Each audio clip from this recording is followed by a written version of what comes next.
Okay. Everyone's at 0. 3, 2, 1, play. Oh, jeez. This is old. 2013.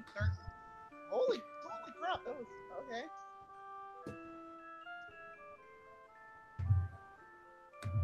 And the Christmas movie this time.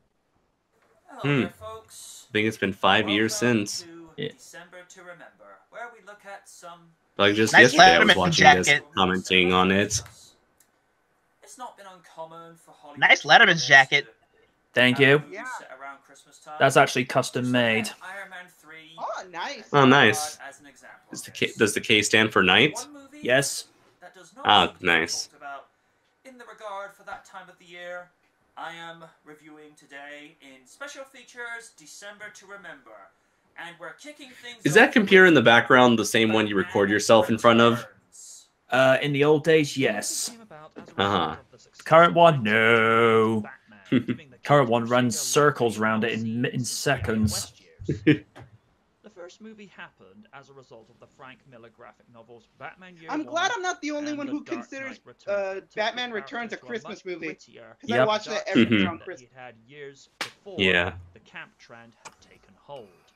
Out of all the actors who played Batman in the early Schumacher era, Keaton stands out as the definitive best portrayal as the Dark Knight. Kilmer was good, Clooney was awful. Keaton just had the brooding, the mannerisms, the voice, and the acting presence to make the character work, especially with the duality of Bruce Wayne and Batman. Now, sure, he wasn't as jacked as Christian Bale or as Henry Cavill. Sure. Or now as Ben Affleck. Batfleck. Batfleck. Batfleck. I think he knows who his parents are. And Alfred just low-key ironing in that. With Danny DeVito, he must have gone. Hello, sir. I'm gonna be doing my chores while I'm talking to you. To become the Penguin. As much as I like this movie, I do admit it's like one of the biggest flaws is that it doesn't really give Batman anything. It doesn't really give Batman anything to do, like character growth wise. Yeah, it was basically all about the villains. Yeah. Meanwhile, it's just him reacting to said villains. Yeah. Michael played off of Danny DeVito's Penguin and Michelle Pfeiffer's Catwoman amazingly well. It would have been Annette Bening who originally played Catwoman, but she dropped out due to pregnancy. And I got the sense that Michelle was enjoying her role as Catwoman just a tiny bit too much. I am Catwoman. Now, is that a positive critique or a negative? Because I've heard you use that phrase every now and then. Although that said, if you're enjoying your role, it clearly shows in your performance. Kind of Though she had to take a lot of breaks on and off because they actually had to vacuum seal her into the costume because of the material. Oh, shit. Oh, yeah. Yeah, she almost passed out during shooting. Damn. Oh my god. I can only imagine what they're going to do. Go ahead. I was going to say, as I said, it wasn't necessarily her physique because she's always been in good shape. It's just more they had to do the vacuum seal because of the mix of materials used to make the costume. To kind of make it movie-worthy rather than the kind of pleather and Spanx that Julie Newmar had in the 1960s Batman. The whole thing that irked me about the whole Catwoman mythos in this movie was the whole 9 Lives syndrome. I mean, I get she's a cat, but still, that makes no sense. Yeah, exactly. Yeah. Oh, there's a good joke coming up. Oh, this is my favorite scene. Meow. Boom. Particularly as Batman.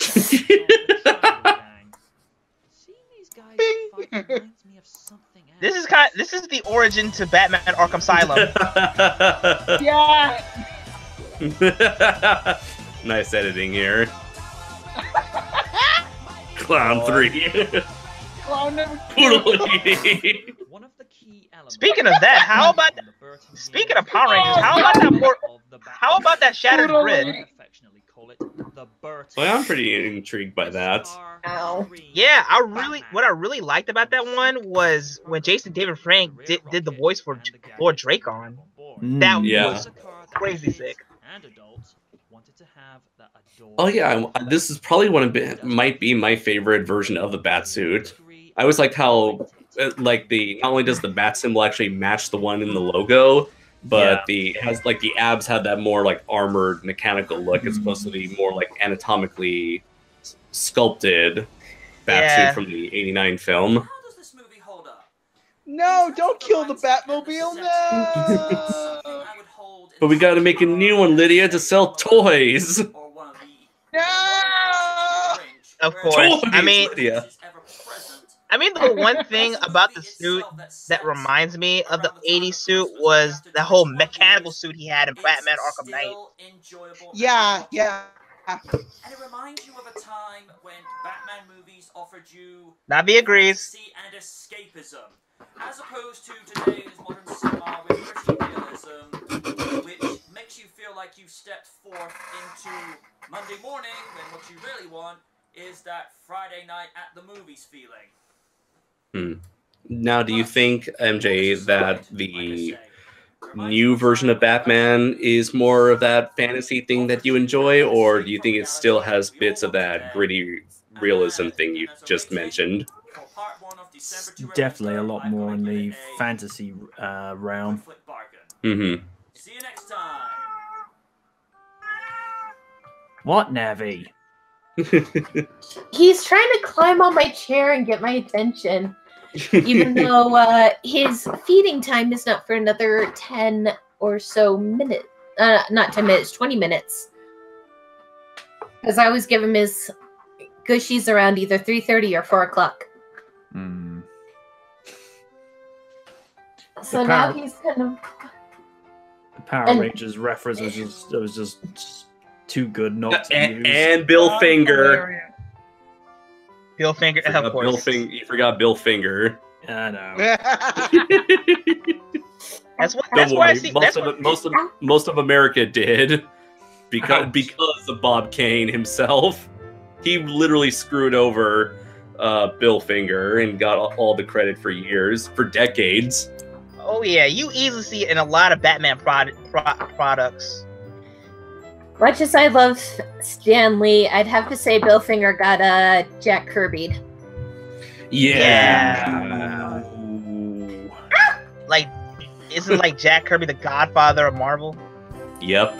He was the guy. He was like for like what 20 years. He was like his art served as the standard for Marvel characters. It's like everyone has to draw just like him. And the ideas for heroes and villains came actually from banter and debate between him and Stan.